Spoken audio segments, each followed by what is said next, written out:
जिंदगी में कुछ बड़ी बात हासिल करने की एक तमन्ना मन में होती है और होनी भी चाहिए। That is a human dignity, that is a human Endeavour. तो ये बात का विषय यह है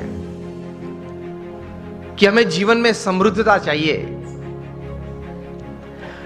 हर तरीके से जीवन में एक प्रगति चाहिए और सब प्रगति, when all progresses they come together they become success, सिद्धि भी चाहिए। कई सालों पहले होगी बात, 30-40 साल पुरानी, 30-40 साल पुरानी बात यह है कि थोड़े विचारक इकट्ठे हुए और उन्होंने कुछ ये सोचा, इतिहास के पन्ने देखते देखते कुछ बहुत सफल लोगों के जीवन चरित्र पढ़ते पढ़ते कि कहीं प्रसंग ऐसे बने कि ऐसे सफल व्यक्तियों के जीवन में कभी ऐसी बात थी कि उनके पास रिसोर्सेस सब अच्छे थे, प्लेटफॉर्म्स, बैकग्राउंड, सपोर्ट सिस्टम्स सब अच्छे थे, लेकिन कम सफल हुए या सफल नहीं हुए या बुरी तरह से भी उन्होंने जीवन में निष्फलता देखी। और दूसरी तरफ गौर करते हुए कुछ ऐसी भी बातें उन्होंने पाई इतिहास के पन्नों में से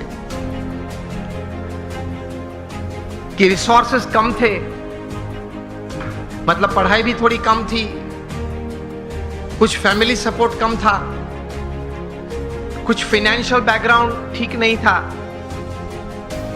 समाज में से भी सपोर्ट सिस्टम्स, प्लेटफॉर्म्स कम मिल रहे थे। इस परिस्थिति में भी इन लोगों ने जीवन में बड़ी सफलता पाई। तो ये सब विचारक द्विधा में आ गए कि कहीं बार रिसोर्सेस बड़े अच्छे हैं फिर भी योग्य सफलता नहीं मिली, कम मिली या निष्फलता मिली, और कहीं बार रिसोर्सेस कम थे तो भी ज्यादा सफलता मिली।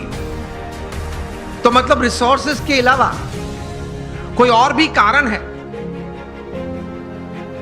जिसकी वजह से एक बड़ी इंपैक्ट जीवन में, इधर on the side of success और on the side of failure, it is seen, it is observed, it is experienced.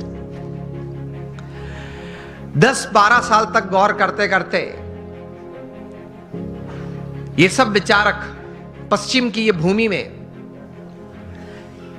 एक निश्चित विचार पे आए कि whether you have lesser resources in life or more resources in life to attain all kinds of progress and thus success in life, उसकी गिनती थोड़ी कम है, लेकिन उससे ज्यादा गिनती है आपके जीवन के विचार, आपके जीवन का अभिगम। आप कोई भी परिस्थिति में, कोई भी संजोग में, किसी भी व्यक्ति के साथ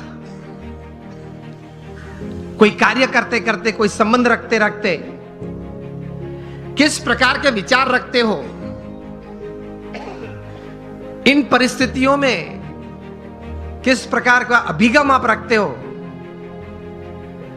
that counts more in your success than resources. ये एक बात तैर हुई, ये एक बहुत बड़ी बात तैर हुई मनुष्य जीवन के लिए कि आपके पास जो रिसोर्सेज है, धन है, वैभव है, सत्ता है, बैकग्राउंड है, प्लेटफॉर्म है, उससे भी ज्यादा कोई एक फैक्टर जो काम करता है आपके जीवन में बड़ी सफलता के लिए, तो वो है आपके विचार और आपके अभिगम। तो ये विचार करते करते एक बहुत बड़े विचारक, अमेरिका के बहुत बड़े thinker and management Guru Jeff Keller ने एक पुस्तक लिखा, और इस पुस्तक में यही बात उन्होंने बड़े विश्वास से, पूरे संशोधन के साथ, बड़े अच्छे शब्दों में उन्होंने पेश की। और यह पुस्तक का शीर्षक उन्होंने लिखा, एटीट्यूड इज एवरीथिंग। मतलब जीवन में जो कुछ भी है वह आपके विचार और आपके अभिगम है। इस पुस्तक में जेफ केलर ने लिखा, I would suggest all of you to read this book and specially the youngsters who are into family businesses और they are professionals. Attitude is everything. जो कुछ भी है वो अभिगम है. इस पुस्तक में वे लिखते हैं कि success begins in the head, so think right. विचार आप सही प्रकार के करें. दूसरे विभाग में यह पुस्तक में यह लेखक लिखते हैं, your words decide your personality and character. आपके जो शब्द हैं, जो आप बोलते हैं, वो आपका चारित्र और आपका व्यक्तित्व दोनों का निर्माण करता है. So speak wise. तीसरे विभाग में ये, मतलब अंतिम विभाग में ये पुस्तक में जेफ केलर लिखते हैं कि your actions actually produce results, so act purposefully. आप हेतु सबर वर्तन रखें. So think right, speak well and you act with purpose.